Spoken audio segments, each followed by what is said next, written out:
Joe here. Thanks for joining me and Peter Comrie from Full Spectrum Leadership.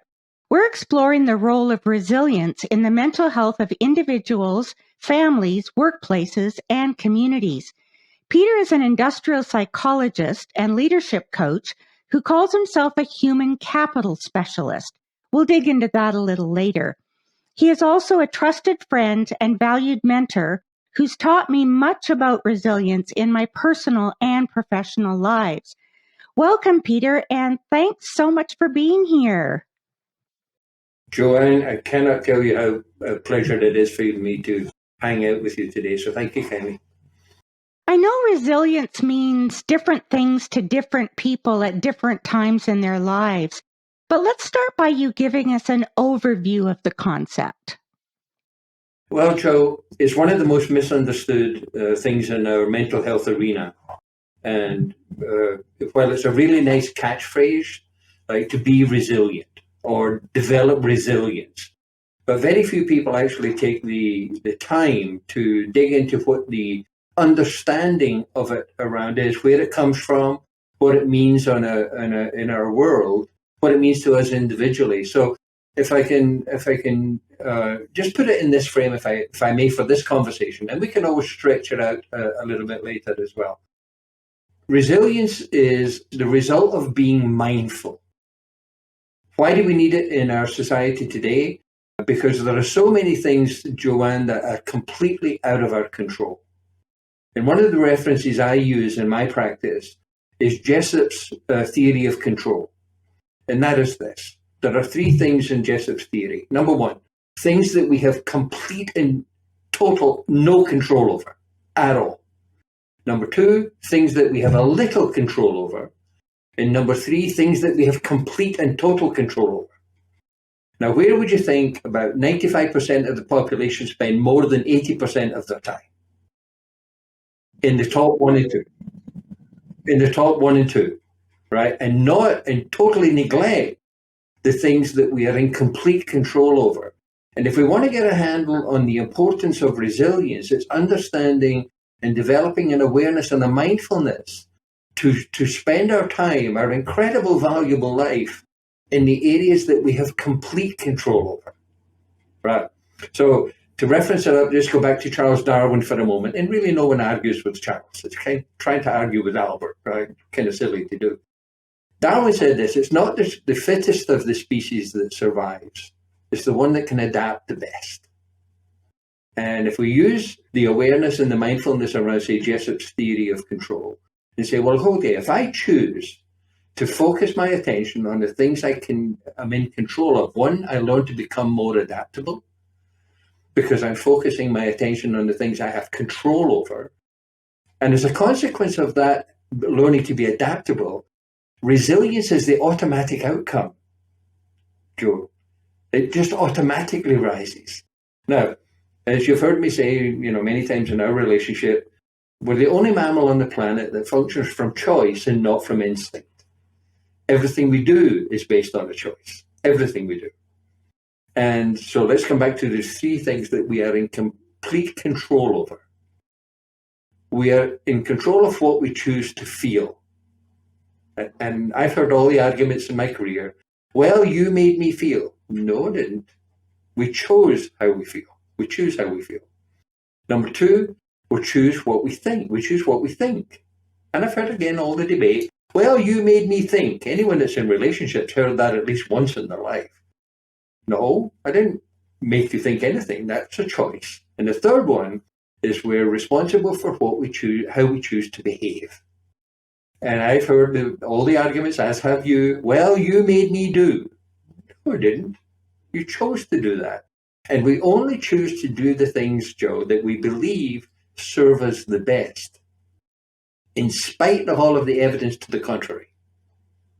We still choose to do that. Now, again, it's a long kind of rambling way to come back to this issue called resilience. The resilience or the lack of resilience is the natural outcropping of how we choose to feel, how we choose to think, and how we choose to behave.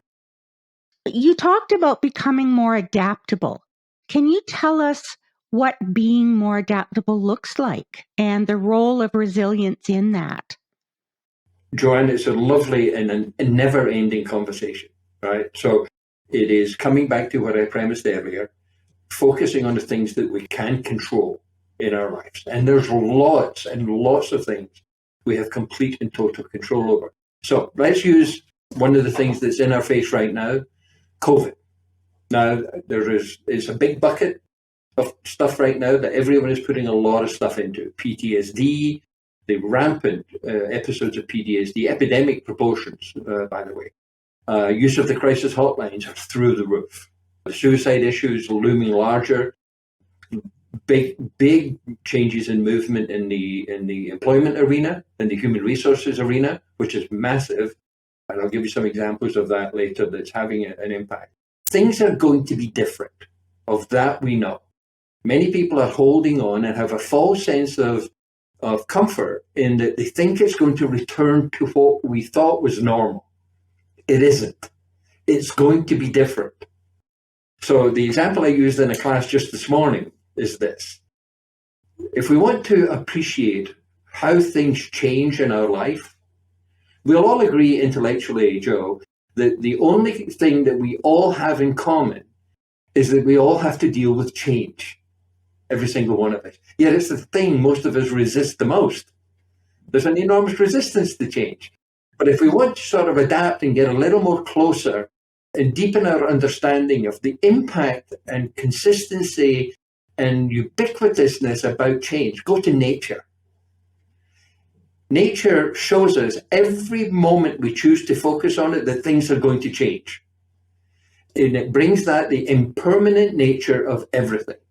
And I said to my class this morning that nature doesn't love anything so much that it won't change it. Nature doesn't love anything so much that it will not change it. It changes everything. So in learning to become adaptable to the conditions and circumstances that we all have to deal with is first reconciling that the only constant that we all have to deal with is change. And once we understand that we are resistant to that and work in ways to get over it and accept the nature of what nature is telling us, then we move into a case of becoming more adaptable to the normal things. We learn to be a little more patient.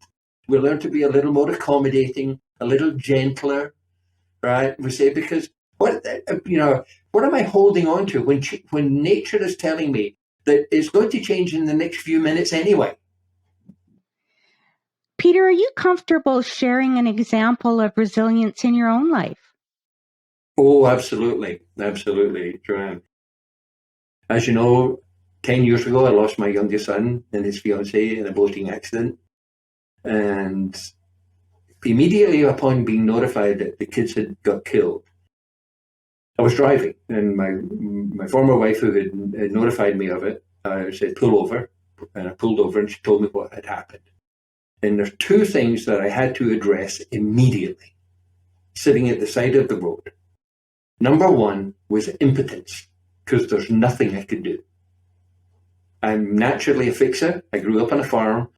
My work of over 45 years now has been, I'm a fixer. I tend to lean to, but there's nothing I could do. So I had to deal with the issue of feeling impotent. And I know full well, as a consequence of my upbringing and my training, that I'm not anywhere near as impotent as I sometimes think I am. And so this is where that whole truth comes in, because one of the greatest positionalities for really understanding what resilience is telling ourselves the truth. Like, what is really true? And the more truth that we establish and validate, the more resilient we become to everything else that's trying to get our attention.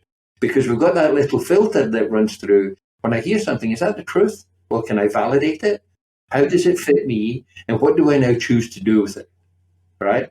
So the second thing I had to deal with in that day, 10 years ago, was I know everything in life is temporary. I grew up on a farm. I appreciate the impermanent nature of all of life. All through my studies, I learned that from learning legend and mythology from Marcus Aurelius back 2,500 years ago, all the way up to 2021. And I had to make a decision. because I know we're the only mammal on the planet that functions from choice and not from instinct. I had to make a choice. Do I choose to go to grief or do I choose to go to celebration? I had to realize that my youngest son at 33 years old had lived 100% of his life in 33 years. So you've known me long enough. Where did I go? Did I go to grief or did I go to celebration? Where did I go? You went to celebration. Exactly. Now, it doesn't eliminate grief or the grieving process, Joe. But what it did is it gave me tools to manage my grief through celebration. Right? Because I learned that if I focused on the grief, that was all about me. If I focused on the celebration, it was all about them. And in appreciating then the absolute abject feeling of being resilient to the news and the awareness and the understanding that I would never see my son again, right? But I had 33 years of great and phenomenal memories of a brilliant young man. One of the greatest aspects of developing a powerful sense of resilience, one is telling ourselves the truth.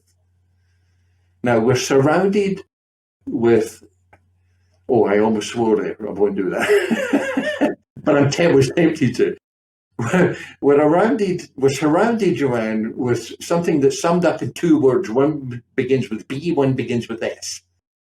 And we're inundated by the choice often of our entertainment, the media, the mediums that we're inflicted upon, that are all meant to disempower us, to show us that we've really no power. And as I pointed out to my class this morning, most people are entertained into numbness. So I'll go back to Marcus Aurelius, if I may. I learned this as a student. Marcus Aurelius had two brilliant words. He said he would remind his people of this: memento mori, which means remember you will die. But he always had the caveat afterwards: don't forget to live. So we'll all agree, Joanne, that none of us are going to get off this boat alive. And it's not a matter of if, it's a matter of when. So we're here for this finite period of time, which is really incredibly short. Yet we often make the choice to give up some of that magnificent life that we've got and waste it on issues that, one, we have no control over or little control over, and often guised as entertainment. So we're entertained into numbness often. That there are so many things we can choose to help build our own resilience, build our own understanding, build our own level of understanding what truth is, and then walking in the world from that place. And I strongly suggest, sometimes even more than a little strongly suggest to the people that either have the pleasure or displeasure of having to work with me, is saying, okay, come on, let's make some decisions here of how we are going to choose to be. And the benefits of it, or the what it adds to us, or what it detracts from us. And if we're going to get through these times, Joe, one, as I said to everyone, tell yourself the truth. And sometimes that can be incredibly uncomfortable. And then validate the truth that you've established. How do you validate it? That it's true for you. And then walking in the world from that place. And it's the walking in the world from that place, Joanne, that develops the muscle. It's not about assuming, it's how do you develop the muscle of awareness, and how does it impact our life on a daily basis, and then how do we share it? So how do individuals develop those muscles? What are the roadblocks and how do we get past them? Take responsibility for the entire life experience, no excuses. So it's advancing the practice of our personal ability to respond. And every single thing that we do, Joanne, or most of the things that we're caused to address, is really asking for our response, not our reaction. Now, if you're standing in the middle of the road and the number 14 bus is coming at you, you don't say, how did I attract this into my life? You get out of the way, you react. The only time we should really react to something is if something's in danger. And most of the things that we are caused to address is of no danger to us. It can be, if we don't get a good handle on it or a good understanding of it, can be dangerous to us. So it's a matter, again, coming back to that proposition, is what's my contract with life? What contract do I make as an individual of how I choose to show up each consistently. What's my contract for living? How do I choose to spend my time in my day? As I had put out to my class this morning, please take a 90-day media diet. You will get well. Things will be life. Things will be better. I promise. It's not a doctor's prescription. It's an idea. But the wonderful part, what do individuals do, is get into the conversations about what ideas can we work on that have a positive impact on us as individuals, and then those around us. What can I share? Remember, we come into this life alone, we leave alone, Joanne. That's just the way life is. We understand that. It's this magnificent piece between those two dates that we get to converse with the universe about who we think we really are. So what about resilience in families? Same thing. It's just a rollover, only larger, because it's all based on example. Right? It's all based on example. I will clearly confess, Joe, that in my over 70 years of being around, there's a couple of things in my past that I wish had never happened. But there's two things I don't do. I don't do guilt and I don't do regret. I do learning. And as a consequence of these experiences, that nothing is ever fatal nor final, but it's always an opportunity to learn. And the whole idea about developing resilience, adaptability and resilience in families is, what are we learning? Remember, Joanne, we're the only mammal on the planet, on the planet that's designed to learn until the day we die.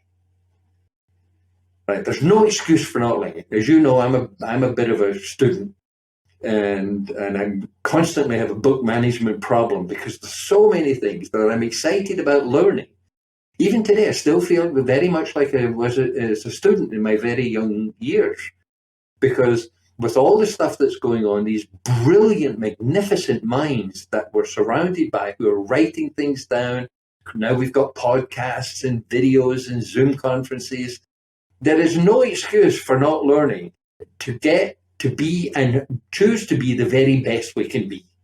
And that, when it's a family unit, when it's tied up to learning, trust me, resilience is the automatic result of engaging in that. I know you're passionate about resilience in the workplace. So can you tell us a little bit about that and how businesses can best move forward? Thank you for that, Joanne. As you know, the bulk of my practice is in industry. Most of my clients are fairly large corporations. Work is something we volunteer for, Joe. Most people think they have to work. Well, that's just response to the economic conditions that we've agreed to be a part of. We all deal with the same economy. So we choose to work. But as I've said to everyone who has ever had the opportunity to work with me, if you are what you do, when you don't, you aren't. If you are what you do, when you don't, you aren't. That's why I never, ever assess anyone based on what they do. What they do pays the rent. What I'm more interested in is, who are they and who are they bringing to work? And I discovered many, many years ago, we bring our entire self to work. All our fears, all our misgivings, all our motivation, all our inspirations, all our learning, all our relationships. We bring everything to work. It's part of who we are. How do we then respond to make sure that, one, they are feeling the best that they possibly can, doing what they have chosen to do? I appreciate that could, in some human resource places, be a little bit of a conflicting idea. Mm-hmm. If you change the way you look at things, the things you look at change. So in my world, it's saying, if we want a workforce that, one, is committed to the plan and the exercise and what we've decided collectively to do, first and foremost, they have to feel good about doing it. Because they're volunteering to do it. You can't legislate that. So from a cultural standpoint, it's important then, if we're going to develop a stronger sense of resiliency to manage all the stuff that we know is going to change in the workplace, as we've seen in the last couple of years, the changes in with making people work at home, all the stuff that has come with that. And we've have had and are having phenomenal amount of learning around those issues. But first and foremost, people are not going to give of themselves if they don't feel good about doing it. So it's bringing that pride of personal positionality back in, always into the working environment and in the working communications. A question that I've asked for pretty much my entire career, and I've asked this of thousands and thousands of people. Remember, the answer to which the question is only one word. It's not a skill testing question.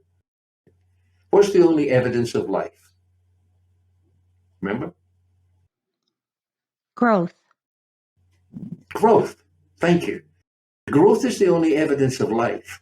As we build a culture that wants to be resilient, wants to be able to handle change easily, we've got to create circumstances where people get the opportunity to grow. Because growth is the only evidence of life. We know then that bringing these conversations into the workplace, bringing them into the newsletters, having the conferences, having the acknowledgements, all of the stuff that encourage growth, we know then as an organization that's an organic thing, the organization is going to grow because it's truly alive. Because this is the Heads Up Community Mental Health Program, I'm really keen to know how you feel about resilience at the community scale and how that relates to human capital. And as I said earlier, you call yourself a human capital specialist. How does that all align? Okay, here we are in a beautiful part of the world that we're privileged to be in. We're dealing with an issue that is pretty much worldwide right now that's impacting every single one of us. I'm not shocked by many things. Human behaviors, or the choice of human behaviors, don't really shock me because I just accept and say, what's causing that? But one of the things that we've noticed, and we talked about it in my class this morning, is we're starting to see everyone's getting very tired. Fatigue is setting in. COVID fatigue is a real thing. We're recognizing it. Zoom fatigue is a real thing. People are tired. And what often happens when people are fatigued, Joe, is their normal good behavior can get compromised. Their normal considerations can get compromised. I watched an argument in a parking lot 2 miles from my office this week that I thought was going to come to blows over a parking spot in the middle of the day with two ladies. And they were out and out screaming at each other on who had the right to the parking space. Now, I was two other people because we're heading in to the bookstore, and we stopped. And the two people were, and I didn't want to hear what they were saying. I just wanted to see the behavior of it. And I thought for a moment, they're going to come to blows. Right, because there was arm swinging and purses going all over the place. And I thought, it's one of those lands. Now we have an assault. And I'm bringing it up, Joe, because it was just pretty much typical of the result of fatigue. People are tired. They're stretched. And we know that. We can feel that in ourselves. Yet we ignore it. And we try to pretend that things are normal. They're not. First and foremost, what we said earlier, tell ourselves the truth. Things are not normal as we've known them, and probably never will be again. They're going to be different. And we have to learn, one, how do I choose to be in this time?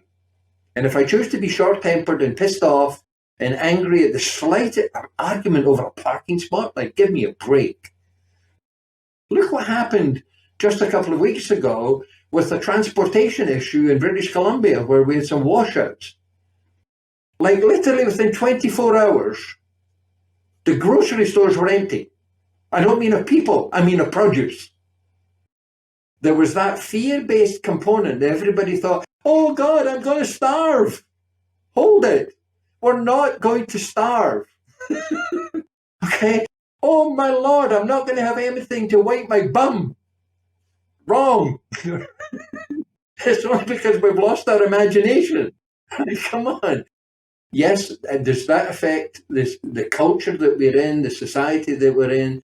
We're all part of human capital, Joe. Every single one of us. Now, the reason I'm a human capital specialist is I believe with every fiber of my being that the most valuable asset a society has and a company has is its human capital. And we should always be looking for ways that we get the best return that we can from the investment we make in our human capital. So what I hear you saying, Peter, is that resilience is not only about a concept or an attitude, it's also about behavior. And those three all are tied up together. I couldn't have summed it any better myself, Joe. Well done. That's a wrap, Peter. I can't thank you enough for sharing your insights, your ideas, and your passion for mental health in general and resilience in particular. To learn more about Peter and his work, visit fullspectrumleadership.com or email peter@fullspectrumleadership.com. Please visit FreshOutlookFoundation.org and sign up for our monthly e-newsletter. And for podcast and blog info as it drops, follow us on Facebook at Fresh Outlook Foundation and Twitter at Fresh Outlook. So thanks for hanging in with us until the end, and I look forward to connecting with you again soon.